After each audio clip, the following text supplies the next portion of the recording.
ಎಲ್ಲರಿಗೂ ನಮಸ್ಕಾರ. ಬನ್ನಿ ಇವತ್ತಿನ ಎಐ ಅಪ್ಡೇಟ್ ನೋಡೋಣ.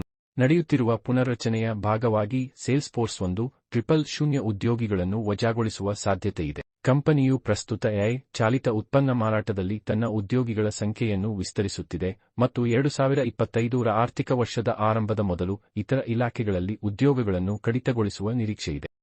ಆನ್ಲೈನ್ನಲ್ಲಿ ಸಂಕೀರ್ಣ, ಬಹುಹಂತದ ಸಂಶೋಧನಾ ಕಾರ್ಯಗಳನ್ನು ನಡೆಸಲು ಚಾಟ್ಬಾಟ್ ಅನ್ನು ಸಕ್ರಿಯಗೊಳಿಸುವ ಪ್ರಬಲ ಏಜೆಂಟ್ ಸಾಮರ್ಥ್ಯವನ್ನು ಓಪನ್ಎಐ ಬಿಡುಗಡೆ ಮಾಡುತ್ತಿದೆ. ಡೀಪ್ ರಿಸರ್ಚ್ ಎಂಬ ವೈಶಿಷ್ಟ್ಯವು 16 ನಿಮಿಷಗಳಲ್ಲಿ ಮಾನವ ಸಂಶೋಧಕರು ಗಂಟೆಗಳು ಅಥವಾ ದಿನಗಳನ್ನು ತೆಗೆದುಕೊಳ್ಳಬಹುದು ಎಂದು ವರದಿಯಾಗಿದೆ.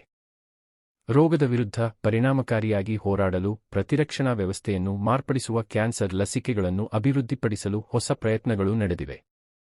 ಸಾಂಕ್ರಾಮಿಕ ನಂತರದ ಮರಣ ತಂತ್ರಜ್ಞಾನ ಮತ್ತು ವೈಯಕ್ತೀಕರಿಸಿದ ಔಷಧದಲ್ಲಿನ ಪ್ರಗತಿಗಳು ಕ್ಯಾನ್ಸರ್ ಚಿಕಿತ್ಸೆಯನ್ನು ಹೆಚ್ಚು ಪರಿಣಾಮಕಾರಿಯಾಗಿ ಮಾಡುವ ಗುರಿಯನ್ನು ಹೊಂದಿವೆ.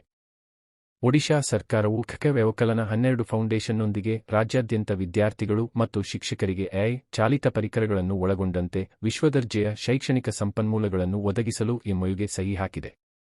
ಪಾಲುದಾರಿಕೆಯು ಕಲಿಕೆಯ ಫಲಿತಾಂಶಗಳನ್ನು ಹೆಚ್ಚಿಸುವ ಗುರಿಯನ್ನು ಹೊಂದಿದೆ, ವೈವಿಧ್ಯಮಯ ಬೋಧನಾ ವಿಧಾನಗಳನ್ನು ಬೆಂಬಲಿಸುತ್ತದೆ ಮತ್ತು ಶೈಕ್ಷಣಿಕ ಅಂತರವನ್ನು ನಿವಾರಿಸುತ್ತದೆ. ಮುಖ್ಯ ಕಾರ್ಯದರ್ಶಿ ಮನೋಜ್ ಅಹುಜಾ ಅವರು ದಕ್ಷತೆ, ಆಡಳಿತ ಮತ್ತು ವಿದ್ಯಾರ್ಥಿ ಕೇಂದ್ರಿತ ಶಿಕ್ಷಣವನ್ನು ಸುಧಾರಿಸುವಲ್ಲಿ ಎಐ ಪಾತ್ರವನ್ನು ಎತ್ತಿ ತೋರಿಸಿದರು.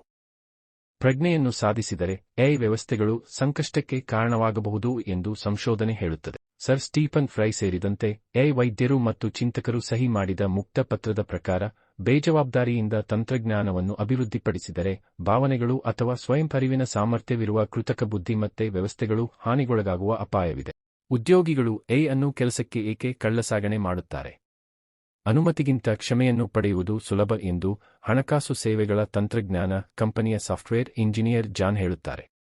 ಇದನ್ನು ಮುಂದುವರಿಸಿ ಮತ್ತು ನೀವು ನಂತರ ತೊಂದರೆಗೆ ಸಿಲುಕಿದರೆ ನಂತರ ಅದನ್ನು ತೆರವುಗೊಳಿಸಿ.